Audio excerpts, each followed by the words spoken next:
Hi everyone, today I'll be showing you a quick modification that I always do to the lower legs of the Marvel Legends suited bodies. Now as we know, Hasbro has a tendency to use these suited bodies way too often. Over the years we've seen Chameleon, Agent Coulson, Bruce Banner, Everett Ross, and more recently that lower half of the suited body has also been adapted for certain comic characters like J. Jonah Jameson, as well as the hood. And these are among many other suited action figures made from this super overused body. So today I'm going to do that modification on Baron Zemo, which is the newest suited body that I just bought. So the biggest issue that I have with this suited body is in the ankle articulation. The tilt downwards is an acceptable range, but the tilt upwards is so negligible, and that's usually the biggest sore point for me. Because upward ankle tilt is what's needed to put the action figure in a deeper stance, and it's supposed to help with stability as well. So the main reason for the limited articulation is because the top of the shoe hits the bottom of the pant leg, and as a result that ankle articulation is limited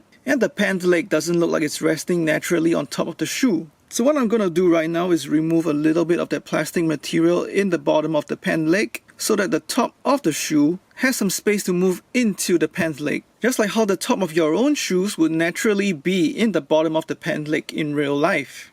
So to remove the material you need to just tilt that ankle downwards and then slide it to the side. And over here you can already see the lines that I've already carved out. So we should be removing the plastic over here in a crescent shape.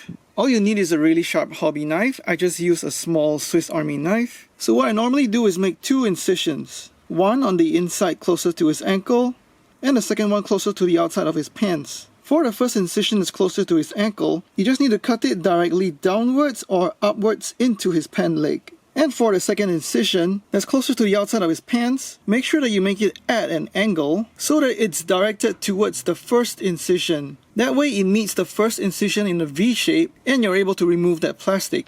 If you make the second incision downwards, you might end up chopping off the bottom of his pants and damaging the figure.